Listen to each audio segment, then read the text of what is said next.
Thank you so much. আমি জানি এই ভিডিওটা আপনি দেখবেন এবং আপনাকে অনেক ধন্যবাদ। মিজানুর রহমান আজহারি উনি হচ্ছেন আমার একজন স্বপ্নের পুরুষ, স্বপ্নের মানুষ। অনেক মুফতি, মাওলানা, অনেক প্রমিনেন্ট পার্সনরা আমাকে নক দিয়েছে, সরাসরি প্রপোজ করেছে। সো যারা আমাকে প্রপোজ করেছেন তাদের জন্য অনেক ভালোবাসা, আর যারা এখনও লিস্টে আছেন প্রপোজের তাদের জন্য আমার অনেক ভালোবাসা। আমার ভাল লাগে সর্বপ্রথম হচ্ছে গিয়ে মিজানুর রহমান আজহারি, আর তারপরে যদি কাউকে ভালো লাগে সেটা হচ্ছে হাফেজ নাজমুস সাকিব। প্রপোজ করেছিল বলতে নাম বলা যাবে না, তবে খুব ফেমাস একজন ব্যক্তি, বিশ্বজয়ী কোরআনের হাফেজ। নাম বলবো না, নাম তার ডট। সো উনি আমাকে অনেক পছন্দ করেন, অনেক ভালোবাসেন।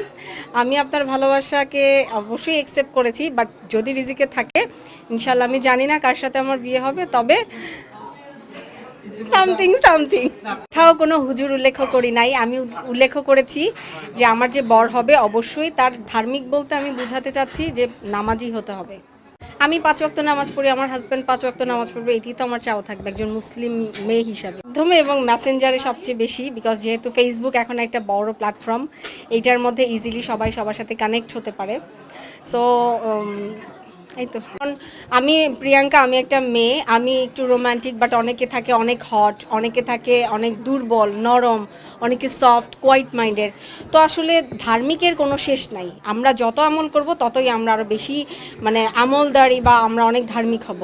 সো ওইটা আসলে মেইন বিষয় না। যতই আমি লটর ফটর ঘটর করি না কেন, যার সাথে যার জোড়া লেখা আছে তার সাথেই আমার হবে। ভালো কাজকর্মগুলো চালিয়ে যাব আর সবার সাথে মিলেমিশে থাকবো। না, এটা সরাসরি বললে ভুল হবে। আমার নিজের ইচ্ছা শক্তি ছিল, ছোটবেলা থেকে আমার ইচ্ছা ছিল, বাট আরও তো সাপোর্ট লাগেই। তবে আমার লাইফের সবচেয়ে বড় সাপোর্ট একজন আছেন, নাম বলবো না তার। So thank you so much. আমি জানি এই ভিডিওটা আপনি দেখবেন এবং আপনাকে অনেক ধন্যবাদ। আপনার এই সাপোর্টের জন্য আজকে আমি হাফিজি লাইনে পড়তে পারছি।